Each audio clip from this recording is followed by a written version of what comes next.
অহংকার অত্যন্ত বলশালী হয়। এই অহংকার মানুষকে কখনো নত হতে দেয় না।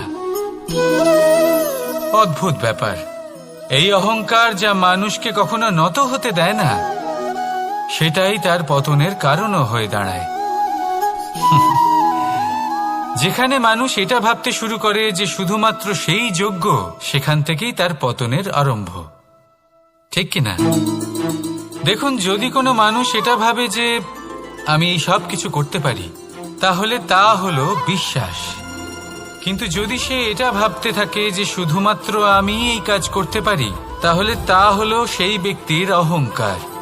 আর এটা আপনাকে বিনাশের দিকে অবশ্যই নিয়ে যাবে। মনে রাখবেন, যখন আমি আর শুধুমাত্র এই দুই এক হয়ে যায়, সেখান থেকে আপনার পতনের সূত্রপাত হবেই। তাই আপনি কখনোই এই অহংকারের চক্রব্যূহে ফেঁসে যাবেন না। বিশ্বাস রাখুন নিজের ওপর এবং অন্যের ওপরও। আর মনে রাখবেন, বিশ্বাসের মধ্যে বিশ্বের প্রত্যেকটা বস্তু বসবাস করে। তাই এই অহংকারকে ত্যাগ করে ফেলুন আর আত্মবিশ্বাসের ওপর মনোসংযোগ করুন। আর আমার সাথে ভালোবেসে বলুন, রাধা রাধা। মানুষ নিজের জীবনে ঈশ্বরকে খুব মান্য করে, ওনার জন্য কি না করে। ভিন্ন ভিন্ন নামে তাকে স্মরণ করে, তাকে পুজো করে, তার আরাধনা করে। সে জানে যে ঈশ্বর তাকে শক্তি অবশ্যই দেবেন, তাকে সাহায্য অবশ্যই করবেন।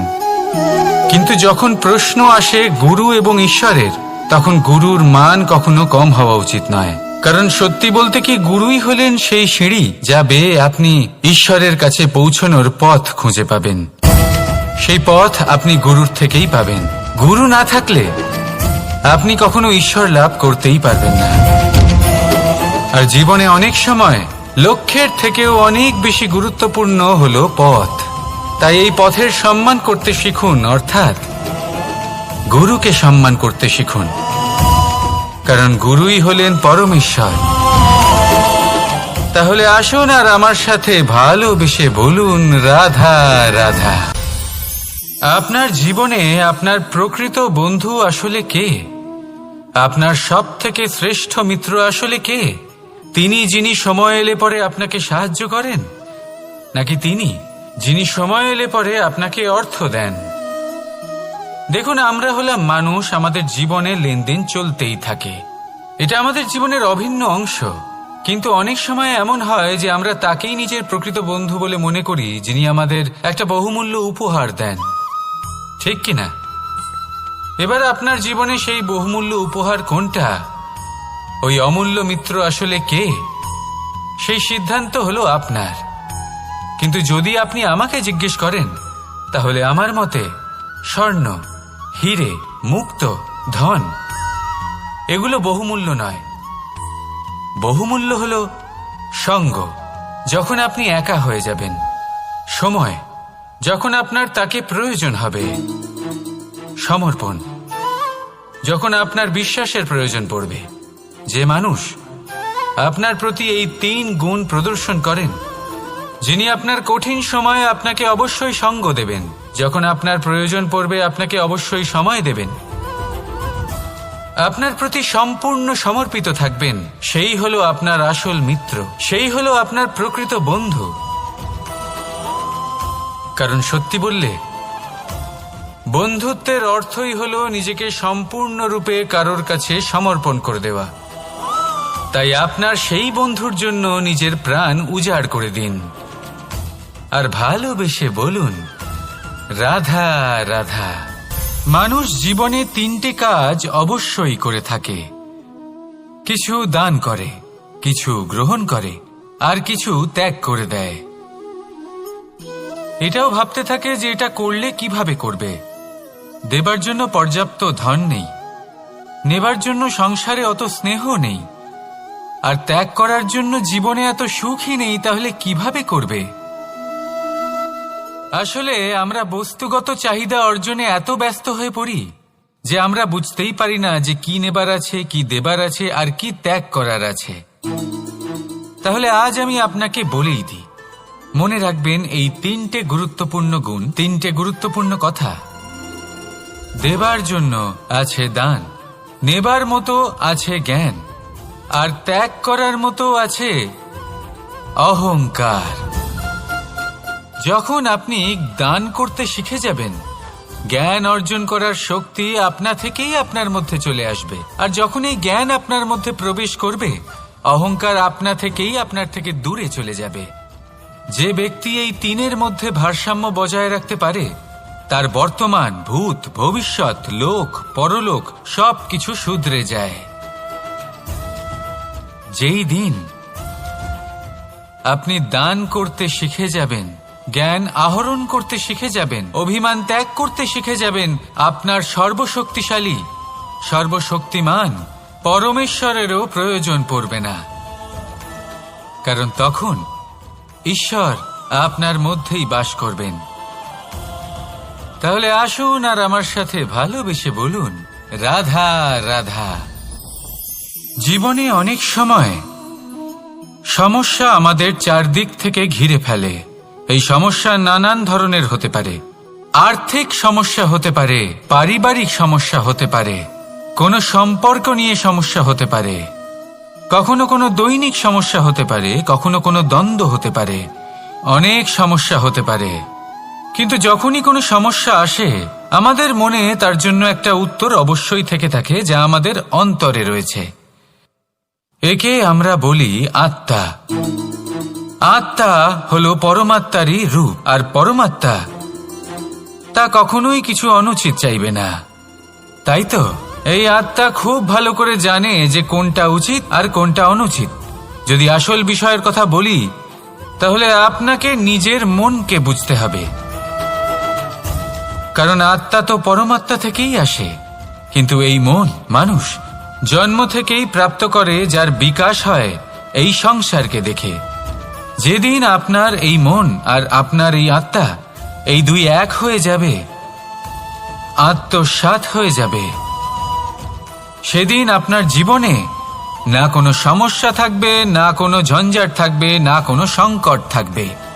কারণ আপনার কাছে সেই সমস্ত সমস্যার, সমস্ত বিপদের সমাধান থাকবে, আর তাও আপনারই অন্তরে। তাহলে আসুন আর আমার সাথে ভালোবেসে বলুন, রাধা রাধা।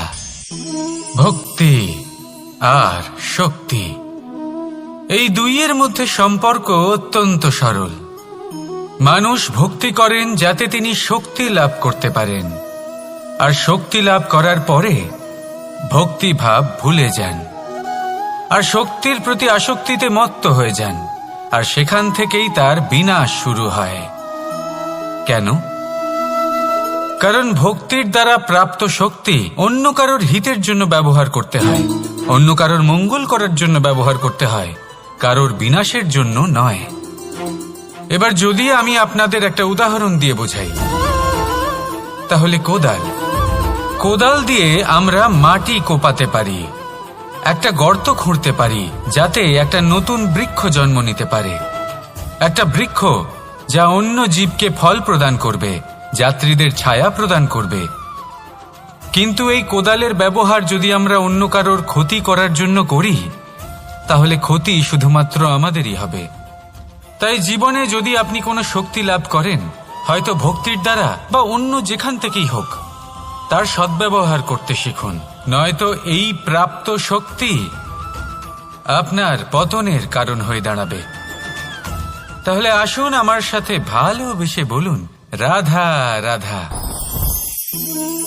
বরদান অত্যন্ত বিচিত্র এক বিষয়, কিন্তু দেখতে গেলে এই বরদান কি না করতে পারে। এক দরিদ্রকে রাজা বানিয়ে দিতে পারে, একজন দুর্বলকে এই সংসারের সব থেকে শক্তিশালী ব্যক্তি বানিয়ে দিতে পারে।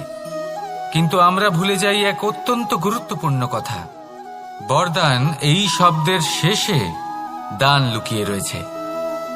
এই দান কথাটা অত্যন্ত গুরুত্বপূর্ণ। আমাদের মনে রাখা উচিত এই বরদান আমরা দানে পেয়েছি, আর তাই তার সম্মান করা উচিত, কখনোই অহংকার করা নয়। আর যে ব্যক্তি বরদান পেয়ে অহংকার করেন, তার যা ক্ষতি হয় তা হলো এই বরদান তার থেকে কেড়ে নেওয়া হয়। বর অর্থাৎ শ্রেষ্ঠ, অর্থাৎ বরদানের অর্থ হল একটা শ্রেষ্ঠ দান, এবং তার ব্যবহার যদি আপনি কারোর ক্ষতি করার জন্য করেন তাহলে ক্ষতি শুধুই আপনার হবে। তাহলে এই বরদানের সম্মান করুন, উচিত পথে চলুন আর উচিত উদ্দেশ্য নিয়ে এর ব্যবহার করুন, সব কিছু ভালোই হবে। তাহলে আসুন আর আমার সাথে ভালোবেসে বলুন রাধা রাধা। পিতা আর পুত্রের সম্পর্ক অত্যন্ত মধুর হয়ে থাকে।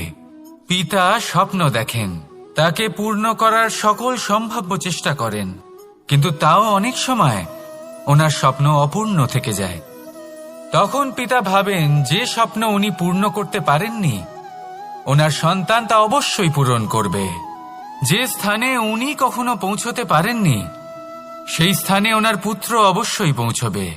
পিতা নিজের সন্তানের ভবিষ্যৎ নিয়ে সেই স্বপ্ন দেখেন, আর যখন সেই সন্তান সামনে এগোতে থাকে তখন তার দুঃখ হয় না, বরং গর্ব হয়। ওনার ভালো লাগে এটা দেখে যে ওনার সন্তান অনেক উন্নতি করছে।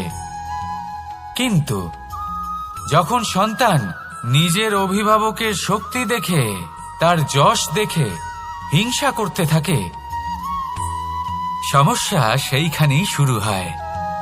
সেই জন্য সকল সন্তানকে এটা মনে রাখতে হবে, দেখুন, পুত্র হবার সুবাদে, এক সন্তান হবার সুবাদে এটা হলো আপনার অধিকার যে আপনি আপনার পিতার থেকে বেশি উন্নতি করবেন।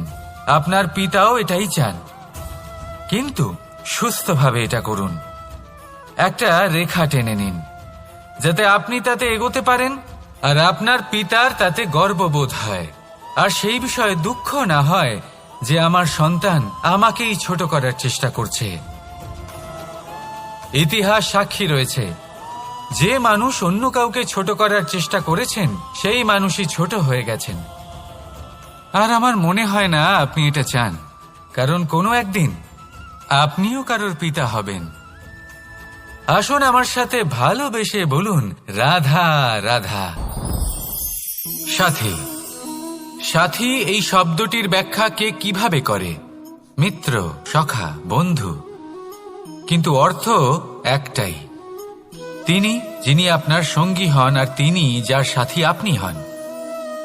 এবার সব থেকে বড় প্রশ্ন হলো এটাই যে তিনি কে হতে পারেন যাকে আপনি আপনার সাথী বলে মেনে নিতে পারেন, নিজের সখা, নিজের মিত্র, নিজের বন্ধু মেনে নিতে পারেন। আপনার সাথী হলেন তিনি যিনি দুঃখের সময় আপনার পাশে থাকবেন, আপনার হাত ধরে থাকবেন। আপনার সাথী হলেন তিনি যার হাত আপনি নিজের সুখের দিনে ধরে থাকবেন। সেই সাথীরই হাত ধরুন যিনি দুঃখে সবসময় আপনাকে সাহায্য করার জন্য তৎপর হয়ে থাকেন, আপনার পাশে থাকেন, আর যাকে সুখের দিনে আপনি আপনার সাথে রাখতে পারেন। আর যখন আপনার সাথে আপনার এই সাথী থাকবে তখন আপনি এটা বুঝবেন যে যখন জীবনে দুঃখ আসে তখন এই দুঃখ কমে যায়, সবার মধ্যে ভাগ হয়ে যায়। আর যদি তখন সুখ আসে তাহলে সেটা সবার উপস্থিতিতে আরো বেড়ে যায়।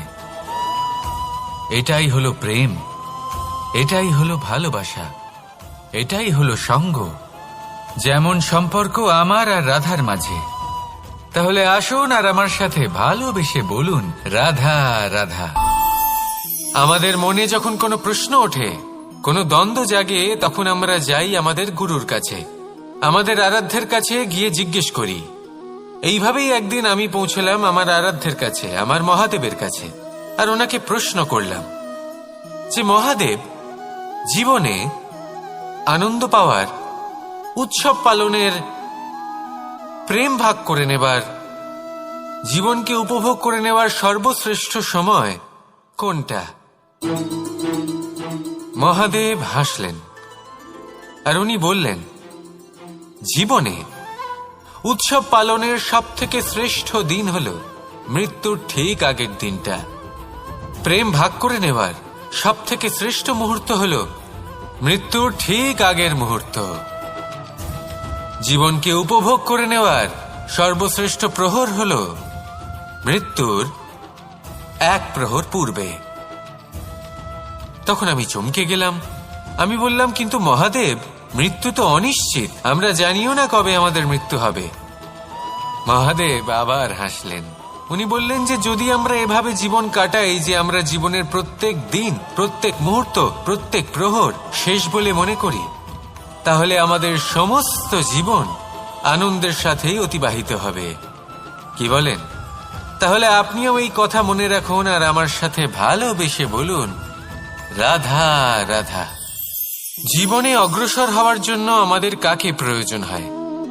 মাতা পিতা, বন্ধু, প্রেম, সাহায্য, অর্থ, পরিশ্রম, আশা। ভিন্ন ভিন্ন মানুষ ভিন্ন ভিন্ন বিকল্প চয়ন করে। যদি আমি আপনাকে বলি তাহলে জয় আর পরাজয়ের মন্ত্র দুটো শব্দের উপর নির্ভর করে, মেনে নেওয়া আর দৃঢ় হওয়া। যদি মেনে নেন তাহলে হেরে যাবেন, যদি দৃঢ় হন তাহলে নিশ্চিত রূপে জয়ী হবেন। যদি কখনো আপনি ক্লান্ত হয়ে ওঠেন, আপনি দুঃখী হন, পুরোপুরি ভেঙে পড়েছেন, তখন মেনে নেবেন না যে আপনি ভেঙে পড়েছেন, নয়তো হেরে যাবেন। তখন উল্টে স্থির করবেন যে যাই হয়ে যাক না কেন আমি জয়ী হবই। আর আপনি দেখবেন যে জয় নিশ্চিত রূপে আপনার কাছেই আসবে। তাহলে এই কথা মনে রাখবেন আর আমার সাথে ভালোবেসে বলবেন, রাধা রাধা। সময়, জীবন, কাল। দেখতে গেলে এই তিনটি শব্দ একটি শব্দেরই সমার্থক শব্দ মনে হয়, কিন্তু এই শব্দগুলির অর্থ কি সমান? কখনোই নয়। হ্যাঁ, এই সময় চলতে থাকে, জীবন চলতে থাকে, কালচক্র চলতে থাকে। এই সময় কেটে যায়, কিন্তু এই জীবন একে যাপন করতে হয়। কি বলেন? এই জীবনে কিছু করুন বা কিছু না করুন, জীবন এমনি কেটে যাবে, আপনি জানতেও পারবেন না। কিন্তু সেটা আমাদের উদ্দেশ্য নয়, একে যাপন করতে হবে। এই জীবনে প্রেরণা পেতে শিখুন, প্রেরণা দিতে শিখুন, আহ্বান গ্রহণ করতে শিখুন, আহ্বান জানাতে শিখুন, মহান কাজ করতে শিখুন, ধন্যাত্মক বোধ জাগিয়ে তুলুন। জীবন অতিবাহিত করার অর্থ কি তা আপনি শিখে যাবেন। কারণ সময় কেটে যায়, সমস্ত যুগ কেটে যায়, কিন্তু জীবনের রীতি জীবন কাটিয়ে দেওয়া নয়, জীবন যাপন করা। এই জীবন সম্পূর্ণরূপে অনুভব করতে হবে, নতুন পথ বানাতে হবে। এবারে যদি এই জীবন বাঁচার সময় একবার ভেবে দেখুন, যদি মনে প্রেম থাকে, সদ্ভাবনা থাকে, তাহলে কি হবে? এই জীবনকে বাঁচার অনুভূতিটাই অন্যরকম হয়ে যাবে, একটা আনন্দময় অনুভূতি লাভ করবেন। তাহলে এটাই করুন আর আমার সাথে ভালোবেসে বলুন, রাধা রাধা। আপনি কি কখনো কোনো জলের ধারা দেখেছেন? তার সামনে যতই মাটি থাকুক না কেন, যতই কাদা থাকুক না কেন, যখন এই জলের ধারা বইতে আরম্ভ করে দেয়, তখন এই কাদাকে নিজেই ধুয়ে নিয়ে যায়। ওই কাদাকে ধুয়ে দেয় এবং নিজের পথ নিজেই তৈরি করে নেয়। তাহলে আপনিও এরকম জলের মতো হয়ে উঠুন। যদি হয়ে উঠতে পারেন, তাহলে নিজের মনের, নিজের ভাবনার, নিজের জীবনের যত অনাবশ্যক তত্ত্ব আছে, অনুপযোগী অংশ রয়েছে, অর্থাৎ অপরিষ্কার অংশ রয়েছে, তা নিজে থেকেই নির্মল হয়ে উঠবে। আর যেরকম জলের ধারা কখনো থেমে থাকে না, সব সময় বয়ে চলে, সেইভাবে আপনিও কখনোই থামবেন না, সবসময় বয়ে চলুন, এগোতে থাকুন। পথে যদি অনেক বিপদ আসে, সমস্যা আসে, থামবেন না, তার উপর নিরন্তর প্রহার করুন, নিরন্তর প্রয়াস করুন আর অগ্রসর হন। আপনি ভেবে দেখুন, এই জলের ধারা কখনো থেমে থাকে না, সবসময় বয়ে চলে, বিপদের সম্মুখীন হয়ে তাকে সাথে বয়ে নিয়ে চলে। সেই জন্য জলের ধারা, প্রবাহমান এই ধারা, এর থেকে কখনো দুর্গন্ধ আসে না, এতে কখনো ময়লা জমতে পারে না, বরং পালিত হয় সুন্দর প্রাণবন্ত জীবজন্তু, যেমন সুন্দর ছোট মাছ। তাই আপনিও এটাই করুন, কখনো থামবেন না, শুধু চলতে থাকুন। জলের ধারার মতো বইতে থাকুন। আপনি আপনার লক্ষ্য অবশ্যই খুঁজে পাবেন, আর তার সাথে নিজের অন্তরের যে মালিন্য রয়েছে তা আপনি নিজেই নিজের থেকে দূরে করে দেবেন। তাহলে আসুন আর আমার সাথে ভালোবেসে বলুন, রাধা রাধা। এবার অনেক সময় মানুষের মনে এরকম প্রশ্ন আসে যে এই সংসারে সবথেকে বড় বিপদ কি? কেউ বলে ধর্ম সংকট, আবার কেউ বলে প্রাণের উপর আসা সংকট। প্রত্যেক মানুষের জীবনে বিভিন্ন সংকট আসে, আর এই সমস্ত সংকট অত্যন্ত বিচিত্র হতে পারে। এই সমস্ত সংসার হলো সংকট দ্বারা পরিপূর্ণ। ঠিক আছে, আপনাকে একটা উদাহরণ দিই। একজন ধনী ব্যক্তি, এবার ওনার জীবনে সংকট কি হতে পারে? সংকট এটাই যে কেউ তার সম্পত্তি চুরি না করে নেয়, আমরা বুঝতে পারছি। এবার একজন চোর, তার জীবনে সংকট কি হতে পারে? যে চুরি করার সময় সে যদি তার একটা কাশি চাপতে না পারে, তাহলে সে ধরা পড়ে যেতে পারে, ঠিক কিনা? আবার অনেক সময় এমনও হয় যে যার জন্য আমি সংকট, সেও আমার কাছে সংকট। যেমন এই পরিস্থিতিতে দেখুন, সংকট হলো সংকট, এ তো জীবনে থাকবে, কিন্তু এর সম্মুখীন কিভাবে হওয়া যায়? খুব সরল। সব এটার ওপর নির্ভর করে, মনের ওপর। এই মনকে নিয়ন্ত্রণ করলে সব ঠিক থাকবে। এবার যদি ধনী ব্যক্তি মনকে নিয়ন্ত্রণ করে ফেলেন, নিজের অর্থের ব্যবহার শুভ কাজের জন্য, সমাজের সেবার জন্য বিকাশ করতে করেন, ওই অর্থকে একত্রিত করে না রাখেন, তাহলে চুরির সমস্যা, এই সংকট সেখানেই কেটে যাবে। এবার যদি কথা বলি সেই চোরের, তাহলে চোর যদি নিজের মনকে সংযত করে নেয়, যদি নিজের কর্মকে নিয়ন্ত্রণ করতে পারে, তাহলে এমন কোনো স্বর নেই যা ওকে ধরা পড়তে বাধ্য করবে। সেই জন্য জীবনে সংকট যতই আসুক, যত বড়ই সংকট আসুক না কেন, কবচ হলো একটাই, আর এই কবচের নাম হলো আত্মনিয়ন্ত্রণ। নিজের মনকে নিয়ন্ত্রণে রাখতে শিখুন। এটা নিজের জীবনে প্রয়োগ করে তো দেখুন। যদি আপনি করতে পারেন, তবে আপনি দেখবেন যে সংকট তো জীবনে আসা যাওয়া করে, কিন্তু সেই সংকটগুলির সম্মুখীন আপনি এইভাবে করতে পারবেন। তাহলে সেটাই করুন, আর আমার সাথে ভালোবেসে বলুন, রাধা রাধা। এই দড়িটা দেখুন, ছোট ছোট রেশম দ্বারা তৈরি, এটা সরু সুতো দ্বারা তৈরি হয়েছে এটা, আর এ অত্যন্ত কোমলও বটে। আর আপনি চাইলে এটা সোজাও করে দিতে পারেন, আর চাইলে এটা বেঁকিয়েও দিতে পারেন, আর যদি চান তাহলে এটা গোল গোল করে বেঁধে কোথাও রেখেও দিতে পারেন। এবার এই কোমল দড়ি যদি কোনো নিষ্ঠুর কঠিন পাথরে বারংবার জড়িয়ে দেওয়া হয়, তাহলেও তাকেও কাটতে পারে, নিজের ছাপ ছেড়ে যেতে পারে, সেটার আকারও বদলে ফেলতে পারে। এবার এর কারণ কি? এর কারণ হলো অভ্যাস আর নিরন্তর প্রচেষ্টা। যদি আপনিও চেষ্টা করেন আর নিরন্তর কর্ম করে যান, তাহলে আপনার প্রারব্ধ পাথরের মতো কঠিনই হোক না কেন, তাতে ভাঙন ধরিয়েও আপনি নিজের লক্ষ্যে অবশ্যই পৌঁছতে পারবেন। একটা গুরুত্বপূর্ণ কথা মনে রাখবেন,